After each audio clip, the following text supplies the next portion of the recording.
s'il vous plaît. Du système. On annonce des turbulences au niveau de la Banque mondiale.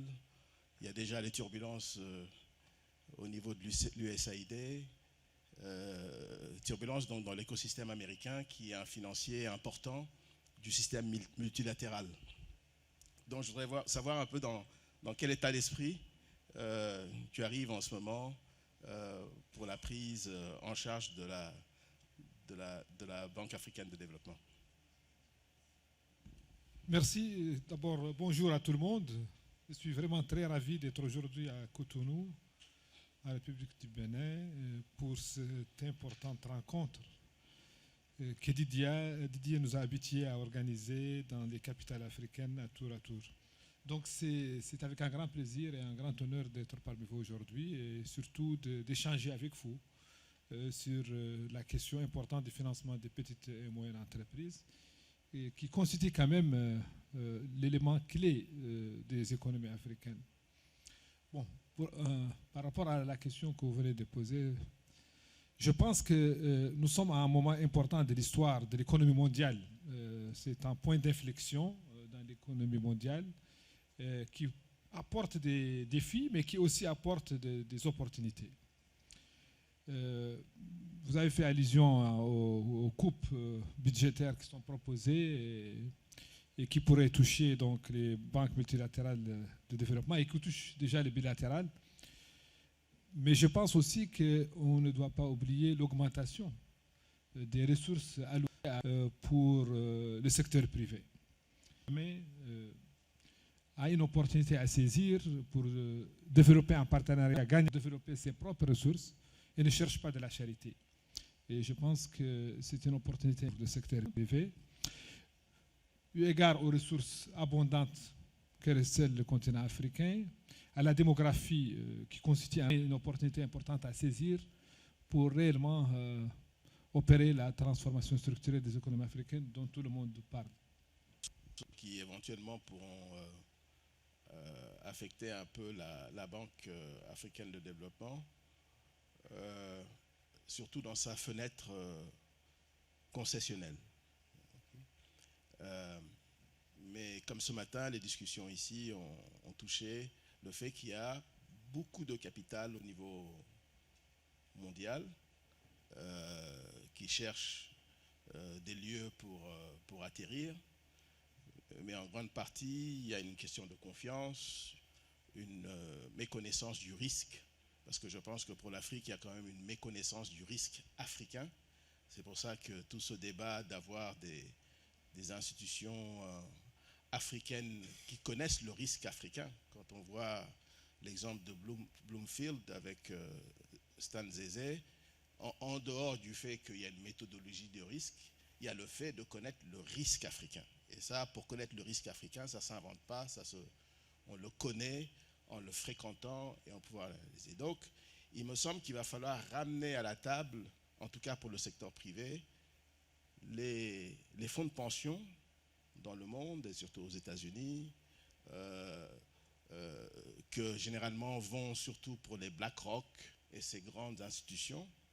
Mais je pense qu'il y a de la place pour des véhicules qui pourraient être faits en partenariat avec d'autres institutions africaines pour pouvoir ramener un peu ce capital vers ces véhicules, sans que ça soit spécifiquement, par exemple, pour la BAD, mais ce que vous avez réussi à faire, de mettre de l'argent de la BADEA dans d'autres institutions africaines pour renforcer leurs capacités.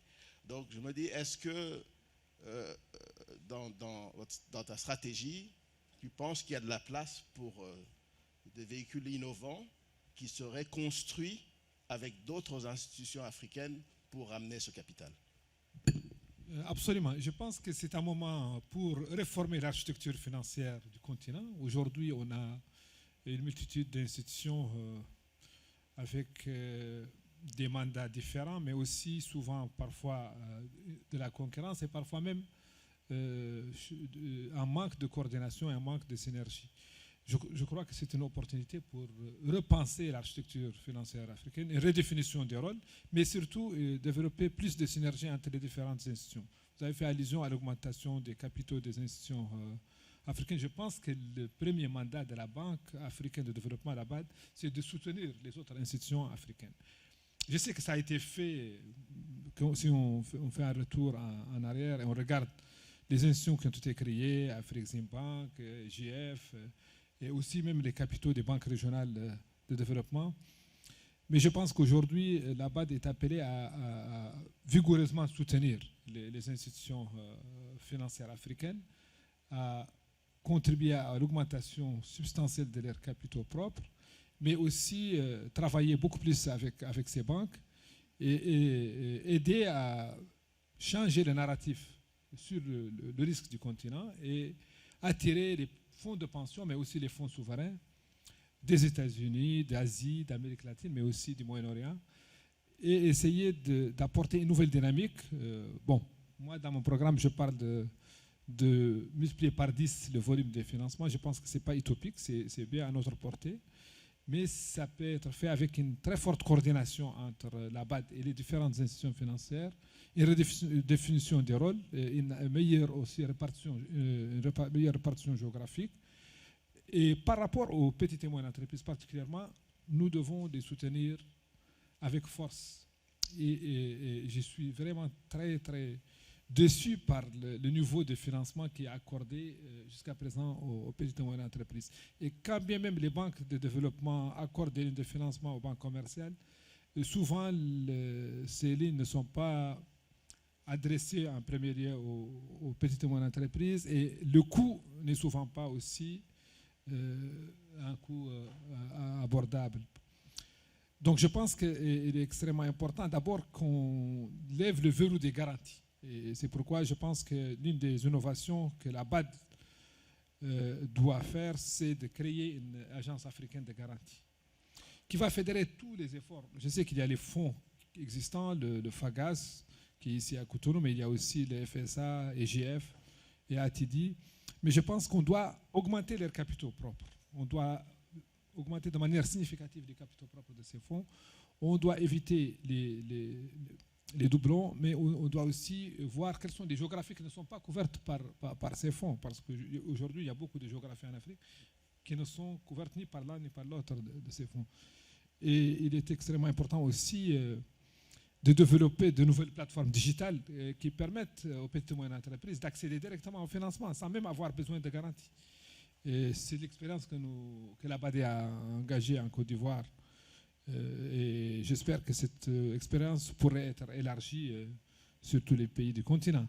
Donc je pense que nous sommes à un moment important. Je pense que nous avons des défis, mais nous avons aussi de grandes opportunités aujourd'hui de transformer le paysage financier du continent.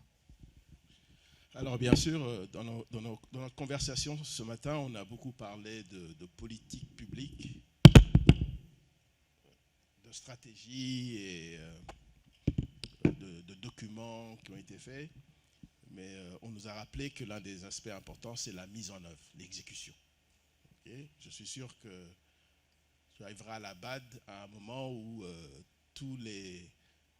le data center de la banque est plein d'études à droite et à gauche, des études qui ont été répétées 3 ou 4 fois.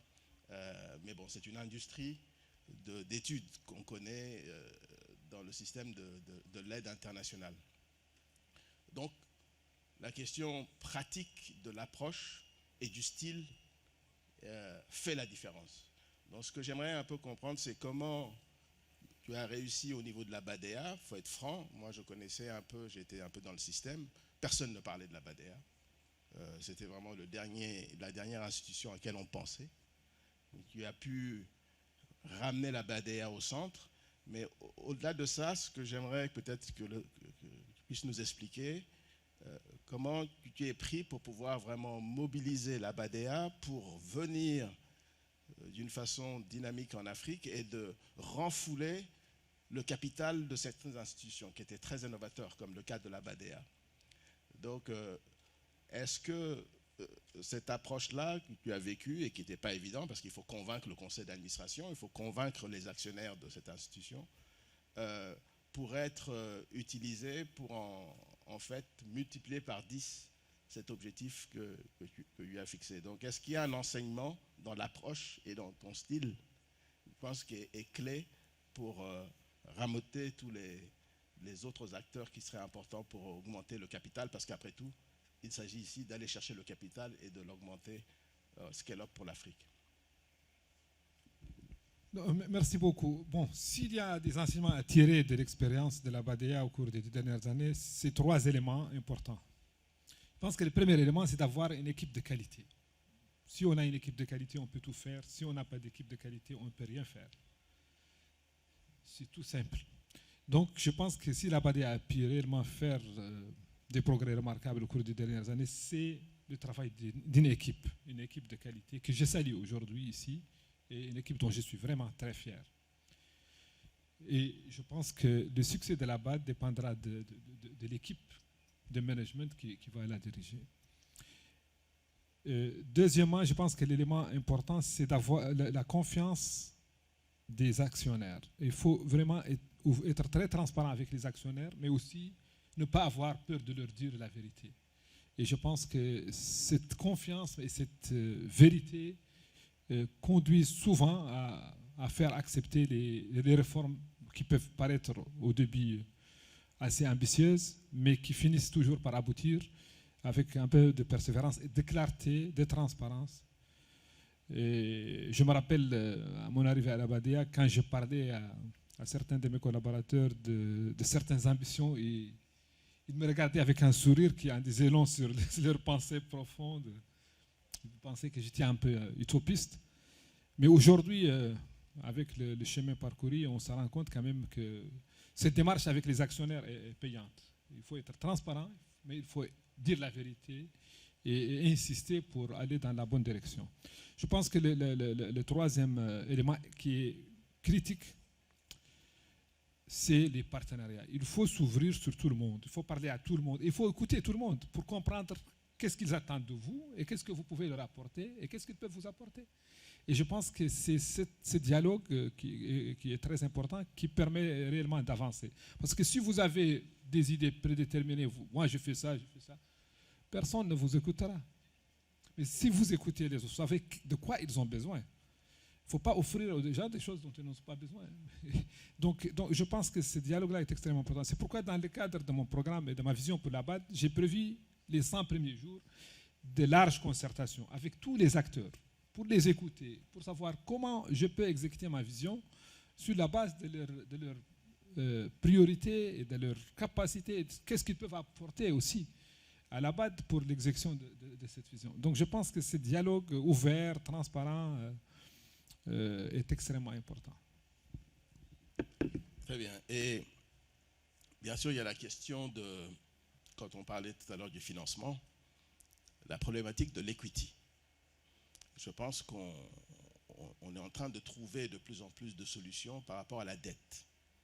Okay? Ce n'est pas trop compliqué si vous organisez vos comptes et que vous avez un bon business plan et une capacité de dérisquer le côté opérationnel, on peut s'en sortir avec une dette, chercher de la dette, avec nos banques commerciales et autres. Mais la question de l'equity reste un problème. Reste un problème parce que les gens ont de très bonnes idées, mais personne ne veut aller dans le greenfield. Je regardais tout à l'heure, je parlais de mon expérience personnelle et lequel, avec Didier, depuis plusieurs années, on se bat, que ce soit quand le fonds, une compagnie comme Askai ou comme Africa Finance Corporation, toutes ces compagnies ont été créées d'une façon greenfield, du début. Tous les fonds private equity qu'on voit en Afrique, ils cherchent tous la même chose, ils cherchent des choses qui ont déjà marché. Donc pour la partie equity, je pense qu'il y a de la place pour de l'innovation. Je crois fortement qu'on peut ramener dans cet écosystème de l'equity des fonds souverains dans nos pays. Est-ce que tu as une idée de comment tu pourrais pousser pour plus de fonds souverains, indépendamment du fait que vous produisez du pétrole ou rien? Je pense qu'un pays peut créer un fonds souverain, même quand il ne fait pas de rente avec les ressources minérales et tout. Ce fonds souverain peut être le equity in chief dans le pays pour pouvoir aider vraiment à prendre des risques. Et Félix en a parlé tout à l'heure. On peut subventionner des entreprises à partir du moment où les choses sont transparentes, même s'il y a un risque de perdre de l'argent, mais c'est comme ça qu'on peut prendre des risques pour avancer dans plusieurs secteurs. Est-ce que tu as pu avoir un peu dans ta réflexion cet aspect-là de l'equity qui peut être certainement un élément important de réussite? Absolument. Je pense qu'aujourd'hui, l'Afrique a besoin d'equity beaucoup plus que de dette. La dette est disponible partout. Et les niveaux d'endettement sont déjà assez élevés. Donc, il n'est pas difficile d'élever de la dette aujourd'hui en Afrique, même si les petites et moyennes entreprises souffrent de l'absence d'accès au crédit. Mais je pense qu'il y a un grand besoin de mobiliser davantage d'equity pour le continent. Et donc, je pense qu'il y a trois manières de le faire. D'abord, donc, il y a l'expérience des debt to equity, donc le financement, par exemple, l'expérience que la BADEA et la BOAD ont réussi à mettre ensemble et qui est aujourd'hui en train de se répéter avec les FSA, avec les TDB, avec Shelter Afrique et d'autres. Donc, c'est une expérience qui permet réellement d'augmenter les fonds propres des institutions et ce qui donne un effet multiplicateur important pour le financement des opérations en Afrique. Deuxième aspect, comme vous l'avez dit, c'est les fonds souverains. Donc, nos pays africains ont déjà, pour la plupart, des fonds souverains, mais je pense aussi qu'il y a beaucoup d'autres fonds souverains qui cherchent aujourd'hui à placer leurs ressources. Par exemple, dans la région du Golfe, on a 4 000 milliards d'actifs au niveau des fonds souverains et ils cherchent, même dans leur asset allocation stratégie, ils ont besoin d'une répartition géographique. Et cette répartition géographique ne peut pas se faire sans l'Afrique. Mais le grand problème auquel ils font face, c'est la perception du risque. Et c'est pourquoi une institution multilatérale comme la BAD peut être réellement un trusted broker qui pourrait réellement changer d'abord le narratif par rapport à l'Afrique, mais aussi donner beaucoup plus de confort pour ces fonds souverains pour investir dans l'equity au niveau des entreprises africaines avec une exit stratégie à l'horizon. Il y a aussi la nécessité pour que les banques multilatérales de développement développent des fenêtres pour le venture capitalist. Je me réjouis que le conseil d'administration de la BADEA, en décembre dernier, ait approuvé le nouveau plan quinquennal de la BADEA et que pour la première fois, donc, il y a une allocation capitaliste. Donc, la BADEA, à partir de janvier, peut désormais financer directement des greffes, les banques de les financer. Je pense que ça va aussi encourager les autres fonds arabes à faire la même chose. Ça crée un effet d'émulation qui est très positif. Donc je pense que la BAD peut faire beaucoup plus, étant donné sa taille, étant donné sa autorité, son statut de première banque de développement du continent, le nombre de pays actionnaires, 81 pays, si on nous mobilise tous, ça peut réellement changer la vie. La question de la création de champions, encore une fois, c'est une obsession Didier et tous les collègues. On pense que les champions, bien sûr, peuvent apparaître naturellement dans les secteurs, mais on peut créer des champions. On peut créer des champions, d'autant plus que si on a une approche stratégique, le créer permet d'accélérer le contrôle d'un secteur et de créer des... étant mauritanien, et je pense que c'est quelque chose que vous pouvez expérimenter, vous avez créé en Mauritanie la SNIM comme un champion dans le fer. Quelle expérience de cet épisode, la création de champions en Mauritanie, je pense pourrait être repliquée pour multiplier le nombre de champions dans les différents secteurs au niveau du continent? C'est une très très bonne question. Bon, d'abord, la SNIM est une fierté nationale. Aujourd'hui, on constate que la SNIM, c'est le fleuron de l'économie mauritanienne. Et effectivement, c'est un champion qui peut réellement aider à développer la culture. Ça fait partie du développement. Donc je pense que ça doit être au centre des priorités. Et d'ailleurs, dans les 100 premiers jours, j'ai prévu des concertations avec justement les acteurs de la culture, de l'art, de la musique. Et donc, on doit valoriser notre patrimoine culturel. Et ça peut créer, comme vous l'avez dit, pour les 12 ou 15 millions de jeunes qui arrivent sur le marché chaque année, et dont uniquement 3 millions à peine arrivent à trouver des emplois. Donc, on peut créer réellement plus de 20 millions d'emplois si on développait et notre patrimoine culturel et notre patrimoine aussi naturel.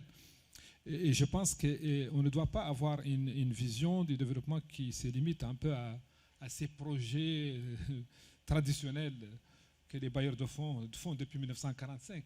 Parce qu'aujourd'hui, on est en 2025. Et aujourd'hui, les banques de développement continuent à travailler selon le même modèle qui a été mis en place par Bretton Woods en 1945, alors que le monde a évolué. Les nouvelles générations ne connaissent même pas le monde qui prévalait il y a aujourd'hui 80 ans. Donc c'est quand même 8 décennies. Et donc c'est pratiquement 2-3 générations. Donc nous avons besoin de repenser même le mode de fonctionnement et les priorités des institutions multilatérales de développement, parce que pour s'adapter aux besoins de la jeunesse d'aujourd'hui et aux besoins de demain. Nous sommes dans un monde qui a beaucoup changé par rapport au monde de la Deuxième Guerre mondiale. Et donc je pense que cette réforme en profondeur est nécessaire pour réellement permettre à l'Afrique de bénéficier de tout son potentiel.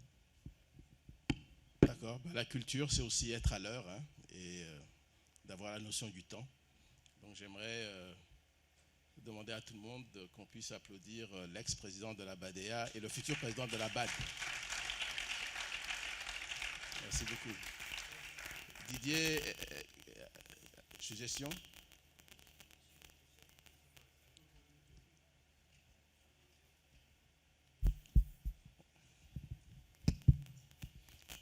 Bonjour.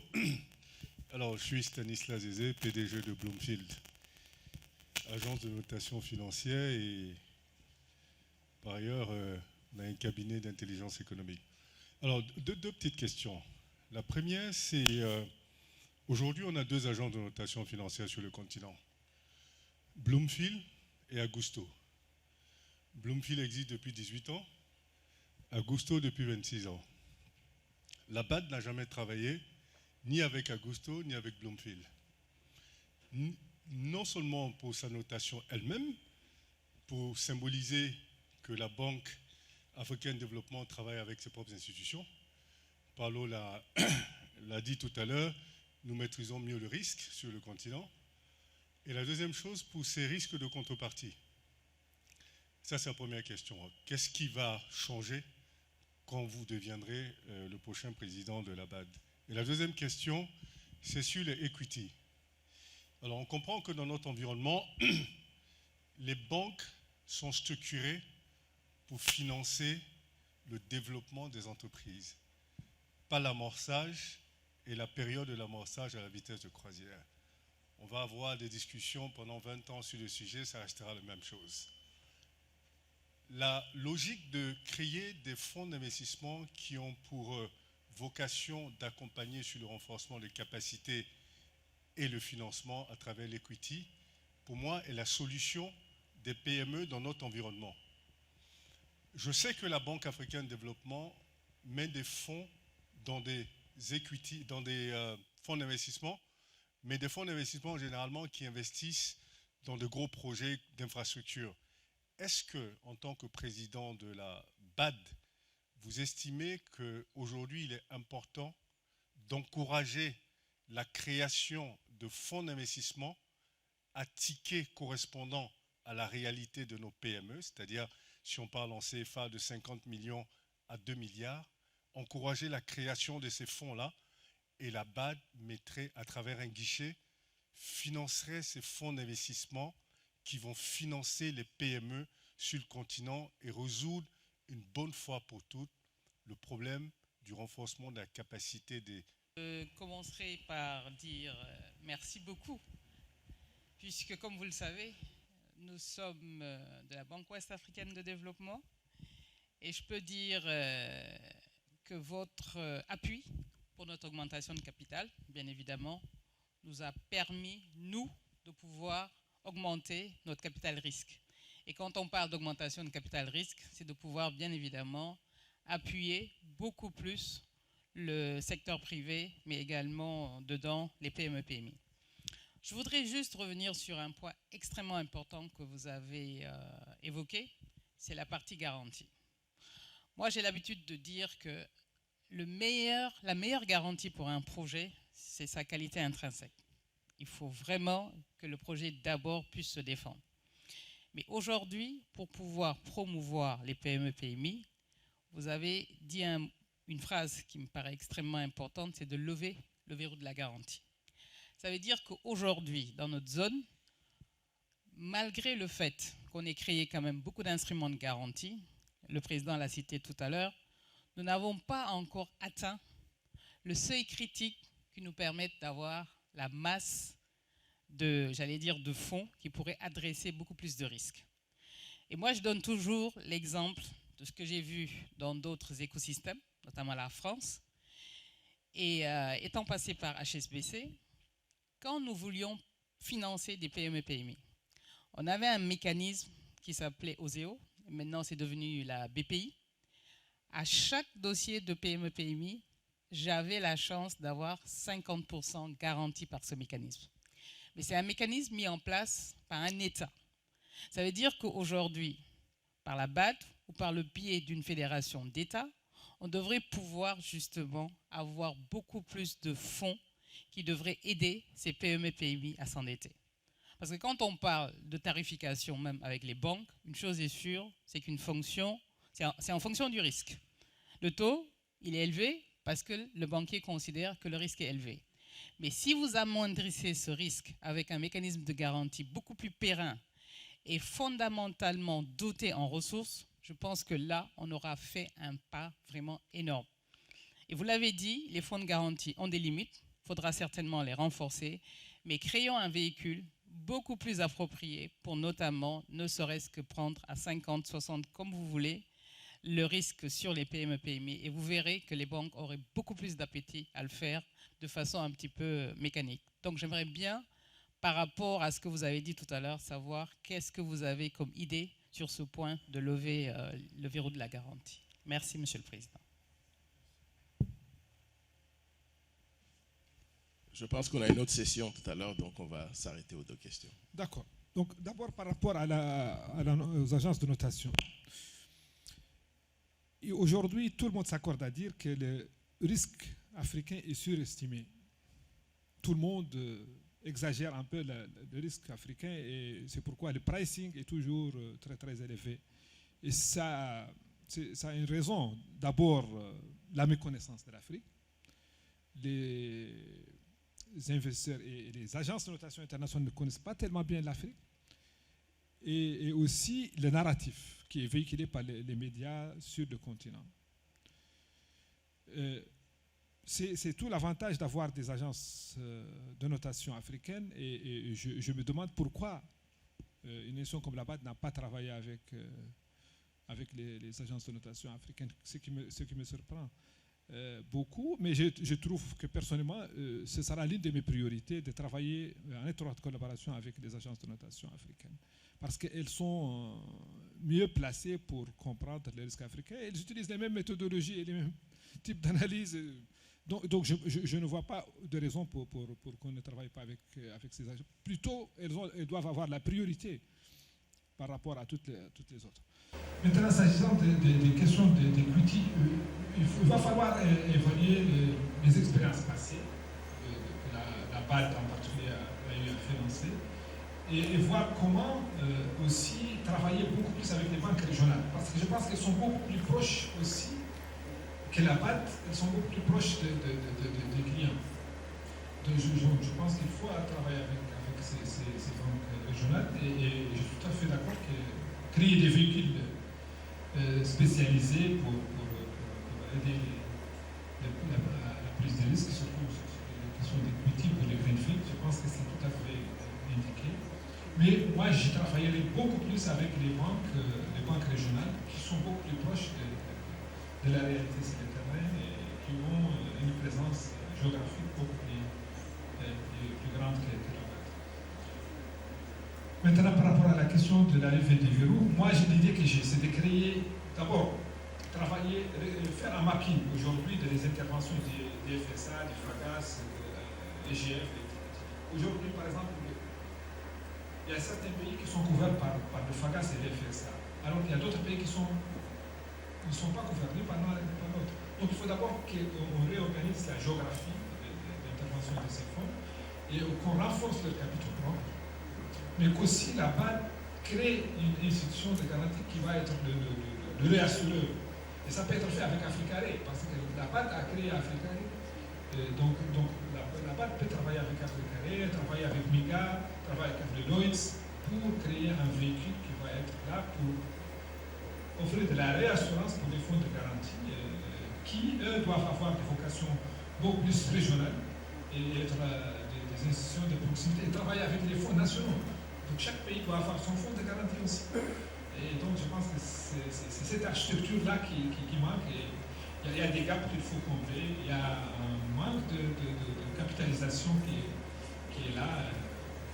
Je vois dans beaucoup de pays, les fonds de garantie n'arrivent pas à décoller parce qu'ils n'ont pas suffisamment de capitaux propres. Donc il faut renforcer les capitaux propres. Et je pense que beaucoup d'argent que nous recyclons dans d'autres activités qui ne sont pas nécessairement grand impact peuvent être réorientés vers, particulièrement au niveau du FAT. Je pense que le Fonds africain de développement peut réorienter une partie de ces ressources justement pour renforcer les capitaux propres des fonds de garantie et même des banques régionales de développement. Très bien, Monsieur le Président. Je pense qu'on a tout couvert et c'est vraiment une grande opportunité que vous avez donnée à cette 10e année du CIMIFORUM, que vous avez appuyé chaque année. Et c'est grâce à vous, en quelque sorte, que ce bébé est né, a grandi, atteint son 10e année et certainement va pouvoir grandir pendant la période du pacte, comme il dit à Dieu, pour les prochaines années. Félicitations, Didier.